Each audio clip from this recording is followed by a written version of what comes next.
February 16th, 2003, Antwerp, Belgium. It is 6 a.m. on a Sunday morning. The streets of the Diamond District are empty, silent, and gray. Deep beneath the surface, 2 floors down, inside the Diamond Center, a security guard walks his routine patrol. He approaches a steel door that weighs 3 tons. It is the entrance to the most secure vault in the world. This vault is protected by a lock with 100 million possible combinations. It is guarded by seismic sensors that detect footsteps, magnetic fields that trigger if the door opens by a millimeter, and heat sensors that can feel the body warmth of a mouse. The guard checks the seals. They are intact. He checks the alarms. They are silent. He enters the code, turns the key, and swings the massive door open, expecting to see walls of locked safe deposit boxes. Instead, he sees chaos. The floor is ankle-deep in diamonds, gold bars, and velvet bags. It looks like someone emptied a pirate ship into a concrete bunker. Over $100 million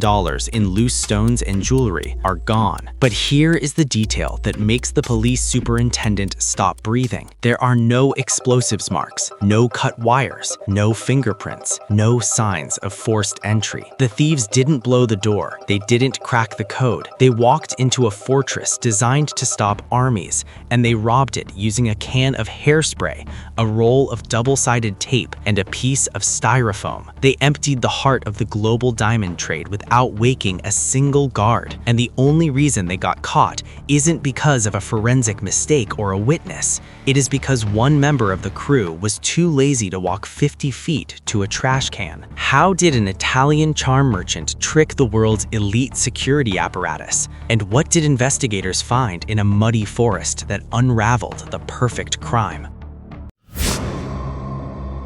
Leonardo Notarbartolo walks into the Antwerp Diamond Center for the first time. He is not a thief, at least not to the people shaking his hand. He is a diamond dealer from Turin. He wears Italian suits, smokes fine cigars, and drinks espresso with the ease of a man who belongs. He rents a small office in the building.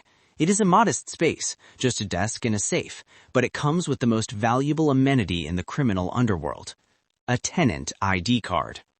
This card gives him 24-hour access to the building. It allows him to walk past the armed checkpoint at the entrance. It gives him a reason to be there. Leonardo is a member of the School of Turin, a loose collective of thieves who treat burglary like an art form. They don't use guns. They don't hurt people. They use their brains. But this job is different. This isn't a jewelry store or a bank branch. This is the Antwerp Diamond Center. 80% of the world's rough diamonds pass through these few square blocks. The vault downstairs holds billions. For 18 months, Leonardo does nothing but drink coffee and talk. He chats with the guards. He learns their names, their shifts, their kids' birthdays. He smiles, waves, and becomes a fixture of the building. He's the nice Italian guy in office 514. But while he's smiling, he is recording. In his breast pocket sits a pen. It looks like a standard Parker ballpoint, but the tip contains a miniaturized digital camera capable of storing 100 high-resolution images. Every time he walks to the vault to deposit a few $100s of inventory, he is filming. He films the keypad, he films the key, he films the corridor, he films the exact angle of the motion detectors. He brings the footage back to a warehouse in Turin, Italy. There, inside a dusty industrial space, his team is building something insane. They are constructing a full-scale replica of the Diamond Center's vault. Every inch is recreated based on Leonardo's grainy pen camera footage: the steel door, the sensor placement, the lock mechanism. This is where the crew comes in. Leonardo isn't a technician. He is the architect, the face. He needs specialists. He recruits 4 men who use code names to protect their identities. Speedy, a nervous, paranoid man who can disable any alarm system ever built, provided he doesn't have a panic attack first. The Monster, a giant of a man, an expert in lockpicking and heavy mechanics, named not for his temper, but for his terrifying size. The King of Keys, an old-school craftsman who can look at a photograph of a key and file a perfect duplicate from a blank piece of metal. And the Genius, the electronics wizard who can trick a computer into believing everything is fine while the world burns around it. They spend months in that warehouse practicing.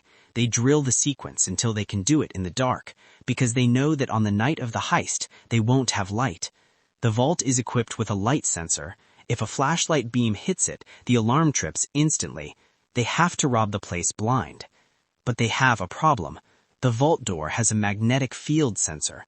2 magnets, one on the door, one on the frame. When the door is closed, the magnetic field is complete.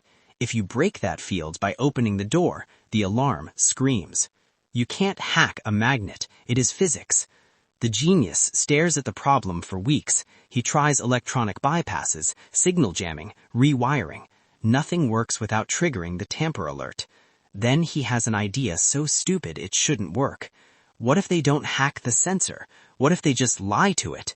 If they can unscrew the magnet from the door while the door is still closed and tape it to the frame next to the other magnet, the sensor will think the door is still shut even when they swing it open. But how do you unscrew a bolt on the inside of a door that you haven't opened yet? You don't. You do it before the heist. February 14th, 2003, Valentine's Day. Leonardo walks into the Diamond Center. He is buzzing with adrenaline, but his face is bored. He goes down to the vault. He knows the guard patterns perfectly. He knows that at this exact time, the guard steps away for a routine check of the upper floors. He has roughly 2 minutes alone in the antechamber. He pulls a can of hairspray from his coat, not high-tech jamming equipment, just women's hairspray. He sprays the thermal sensor above the door. The aerosol mist coats the lens, creating a temporary insulating layer. For the next 24 hours, that sensor will be blind to heat. It won't see a body temperature rise in the room. Then the critical move. He is carrying a custom-made aluminum plate with double-sided tape on one side. He slips it into the gap between the door and the frame. He adjusts it until it sits perfectly over the magnetic contacts. It's a gamble. If the guard notices the plate, it's over. If the tape fails, it's over. Leonardo walks out, waves to the guard, and leaves the building. He has just prepped the kill zone. Now they wait. The plan is set for the weekend. The Diamond District is Jewish. Saturday is Shabbat. The streets will be empty. The building will be deserted. Saturday night, February 15th. Speedy, the monster, the king of keys, and the genius enter the building through a service entrance Leonardo unlocked earlier in the day. They are wearing gloves, masks, and carrying duffel bags. They move through the darkened corridors like ghosts. They reach the antechamber of the vault. The heat sensor is still blinded by the hairspray. They cover it with a box just to be sure. Now they face the motion detectors. These are Doppler radar sensors. They detect the displacement of air.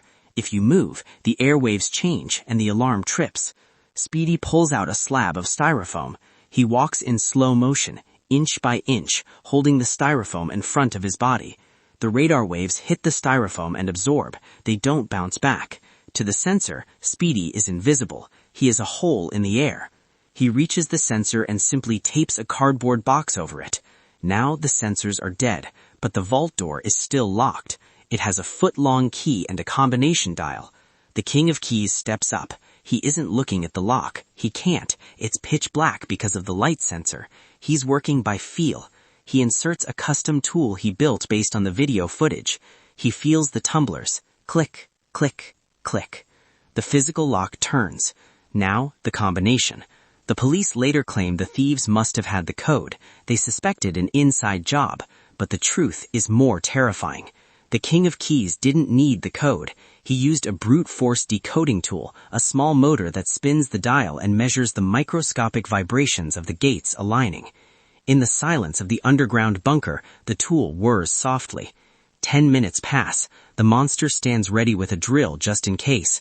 Leonardo is pacing in the getaway car outside, checking his watch every 30 seconds.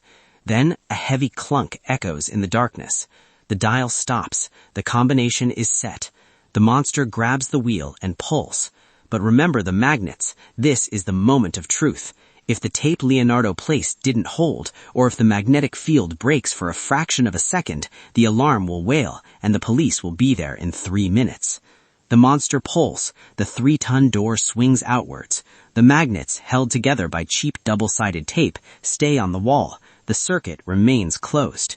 The alarm system thinks the door is still shut. They are in. The vault is lined with hundreds of safe deposit boxes. Most are locked with keys, but some have combination dials. The crew has a specific tool for the keys, a slide hammer. They screw a tip into the keyhole, attach the weight, and slam it back. Snap! The lock core rips out. They work in a frenzy.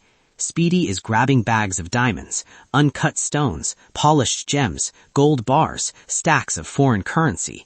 They are standing in a sea of wealth. There is so much of it that they can't carry it all. They start being picky. They dump out bags of gold to make room for diamonds, because diamonds weigh less. They leave millions of dollars on the floor simply because they don't have enough hands.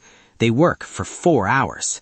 At 4 a.m., the King of Keys calls it. We have enough. Let's go. They pack the gear. They pack the surveillance tapes they stole from the security room. They pack their trash.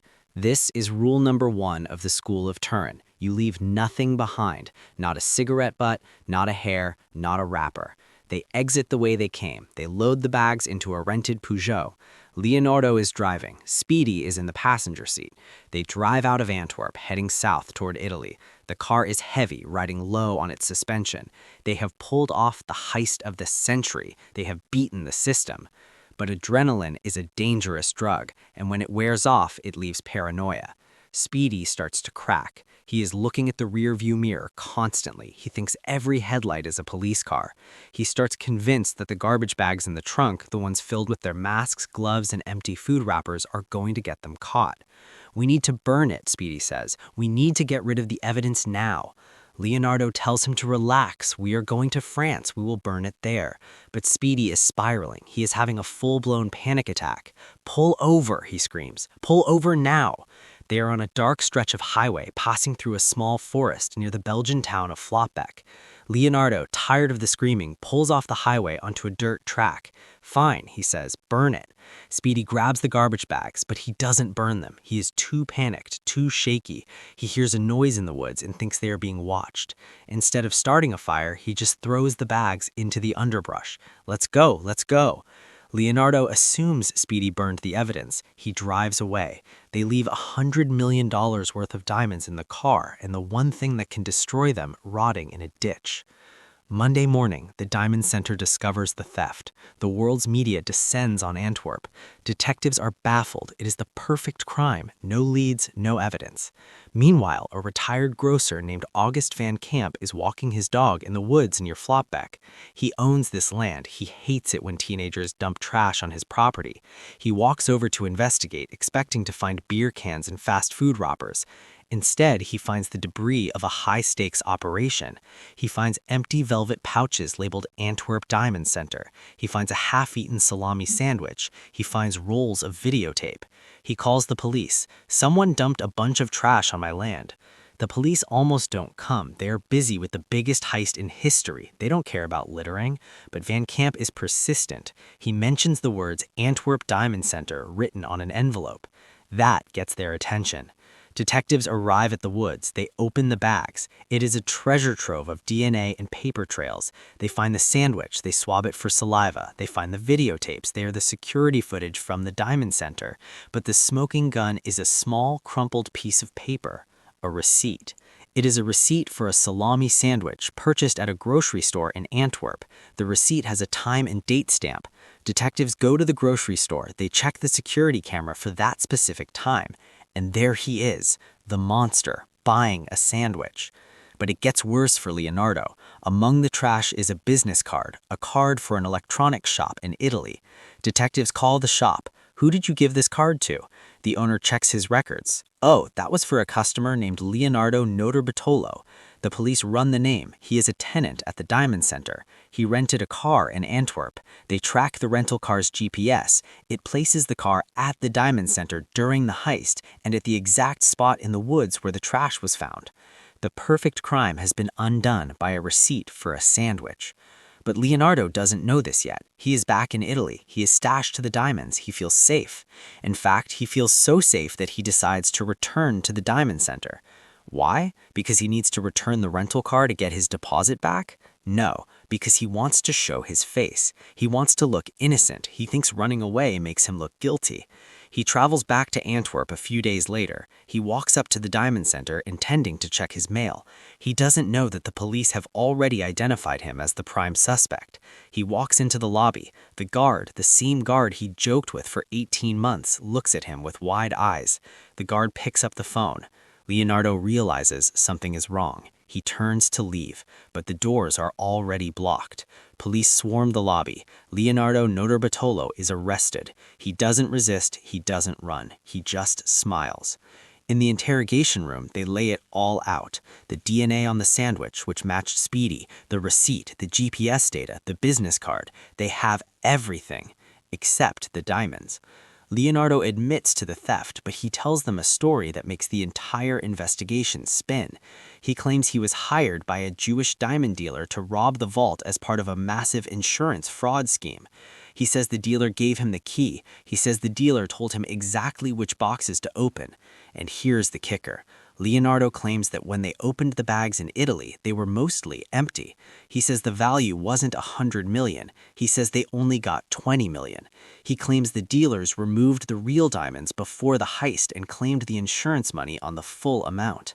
Is he telling the truth, or is it the final lie of a master manipulator? The police never found the rest of the crew. Speedy, the monster, the king of keys, and the genius vanished. They likely melted back into the underworld, living off their cut of the loot. Leonardo refused to give them up. He served 10 years in a Belgian prison. He was released in 2009. He never revealed where the diamonds are. To this day, over $100 million in gems are still missing. Buried in a backyard in Italy, sold on the black market in Russia, or sitting in a safe deposit box waiting for Leonardo to come home. The Antwerp Diamond Heist remains the biggest theft of its kind in history. It proved that no amount of technology can defeat a group of men with patience, double-sided tape, and a can of hairspray. But it also proved that you can plan the perfect crime, you can execute the perfect operations, and you can still lose everything because your friend was too lazy to burn a trash bag. The vault at the Diamond Center was upgraded after the heist. They added more sensors, more cameras, more locks. But the legend of the School of Turin remains. Every time a guard locks that 3-ton door, he checks the magnets, he looks for tape, he smells the air for hairspray. And somewhere in Italy, an old man is smoking a cigar, wearing a suit that cost more than your car, and smiling about the time he stole the world.